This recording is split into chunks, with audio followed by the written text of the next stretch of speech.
바바의 방문을 주최하기 위해서는 처리해야 할 일들이 너무나 많았다.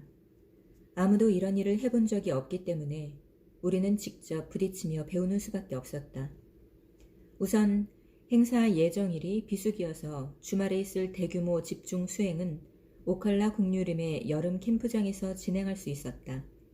그 다음으로 20명가량 되는 바바 수행단의 숙소 겸 주중 명상 수업 장소로 적당한 대저택을 수소문했다. 개인집일은 대학가라서 대저택이 드물었으나 어떤 독지가가 1월 한 달 동안 행사에 쓰라며 조건이 완벽한 집을 내주었다.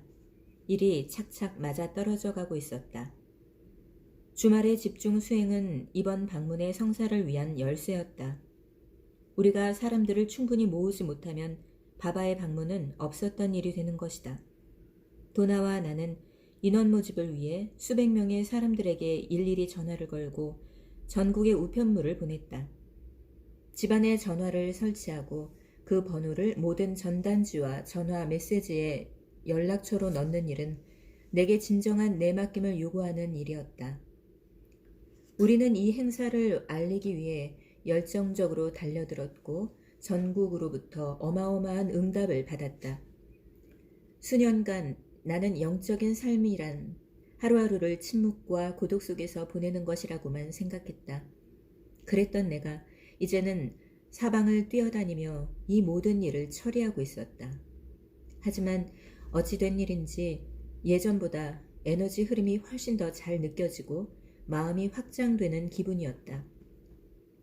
오전 명상과 저녁 명상은 예전과 다름없이 계속했지만 그 사이 시간은 수업과 바바의 개인집일 방문을 위해 온전히 바쳤다. 내맡기기를 거듭한 결과 나는 삶의 흐름에 자신을 내맡기기로 하는 선택하는 수준을 넘어섰다. 이제는 그 흐름이 내 삶을 집어삼켜버렸다. 예전의 삶이 나를 미묘하게 인도해가는 수준이었다면 지금의 삶은 나를 운전하여 달리고 있었다. 내 마음은 계속 이 일만 끝나면 다시 조용한 삶으로 돌아가자고 말하고 있었다. 하지만 언제나 그랬듯이 내 마음은 틀렸다. 바바가 개인주빌로 오기 전 우리는 바바 측으로부터 애틀란타 바로 외곽 지역에서 열리는 12월 집중 수행에 참석해보지 않겠느냐는 초대를 받았다. 나는 일단 그를 너무 만나보고 싶었던 데다가 그가 다음 달에 개인집일로 오면 어떤 일이 벌어질지를 미리 알아놓고 싶었기 때문에 초대에 응했다. 대략 6명의 일행이 내 벤에 꾸겨 탄 뒤 북쪽으로 향했다. 집중 수행처에 도착했을 때 우리는 50명 내지 60명 정도의 사람들이 모여있는 커다란 홀로 안내받았다. 그렇게 내 인생의 가장 치열한 나흘이 시작되었다. 바바와 함께한 첫 번째 명상 시간이 기억난다. 우리가 명상을 하고 있으면 그가 우리들 사이를 걸어다닐 것이라고 생각했다. 걸어다닐 것이라고 했다. 방 안은 칠흑같이 어두워서 아무것도 보이지 않았지만 어느 순간 내 뒤에서 바바의 강렬한 존재감이 느껴졌다. 그 에너지는 점점 커졌고 마침내 나는 그가 바로 내 옆에 서 있다는 것을 알아차렸다. 그는 양 눈썹 사이의 미간, 내가 언제나 에너지의 흐름을 느끼고 있는 바로 그곳을 살짝 건드렸다. 그리고 다른 자리로 이동했다. 이런 명상 시간이 매일 2번씩 진행됐다.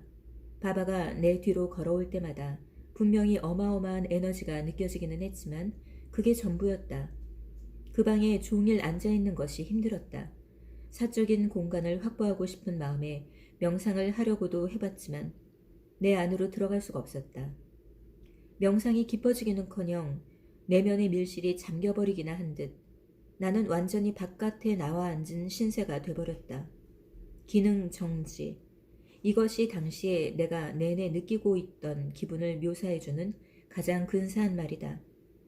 나는 제대로 되는 생각을 할 수 없을 만큼 산만해졌고 몸은 아팠으며 머릿속 목소리는 나를 미칠 것 같은 지경으로 몰아댔다. 끝까지 앉아서 버텨보겠다고 다짐은 했지만 명상 시간이 끝날 때까지 도저히 기다릴 수가 없었다. 그 상태는 마지막 날까지 계속 이어졌고 과장하지 않고 말하더라도 나는 매우 혼란스러운 상태였다. 마지막 날 아침, 어쩌면 내가 마음을 충분히 열지 않은 채 바바를 대하고 있는 것은 아닌가 하는 생각이 들었다. 위대한 영적 스승에게 존경심을 표하러 오긴 했지만 그는 나의 스승이 아니었다. 나의 스승은 요가난다였다. 나는 마지막 날이니만큼 그 생각마저 내려놓고 내게 오는 체험에 온전히 자신을 내맡기겠노라고 마음먹었다. 강당 앞쪽에서는 예정된 프로그램이 진행되고 있었지만 나는 내 자리에 앉아 바바의 만트라를 암송하기 시작했다. 나는 옴 나마 시바야를 끊임없이 되뇌었다. 나도 모르는 사이에 나는 매우 깊은 명상 상태에 들었다. 외부의 모든 소리가 잦아들면서 머릿속의 수다도 멈췄다. 나는 한 번도 가본 적이 없는 가슴속 깊은 자리로 들어갔다. 내 가슴이 나를 보호해주고 사랑해주는 거대한 동굴처럼 느껴졌다. 나는 경의와 평화에 온통 쌓여 있었다. 곧 저녁 명상 시간이 시작되어 바바는 걸어다니며 사람들을 톡톡 두드렸다.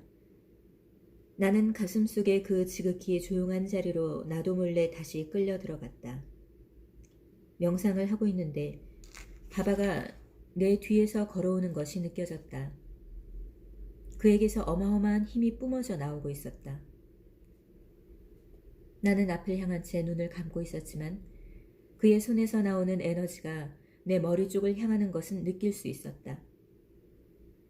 그의 손바닥이 정수리 위에 닿는 순간 척추 기저부에서 1만 볼트짜리 전기 같은 것이 튀어올라 그의 손을 향해 뻗어나갔다. 번쩍하는 번개처럼 순식간에 일어난 일이었다. 그 순간 나는 더 이상 내 몸 안에 있지 않았다. 여기에 살고 있는 나, 눈을 통해 보고 귀를 통해 듣는 나, 생각과 감정을 인식하는 의식의 중심인 나, 그 모든 나가 더 이상 그 모든 일을 하면서 내면에 앉아있지 않았다. 나는 극심한 공포에 사로잡힌 채 몸과의 연결을 잃지 않으려고 사력을 다해 버텼다. 솟구쳐 오르는 그 엄청난 에너지는 나를 평소에 앉아있던 내면의 자리에서 밀어내버렸다.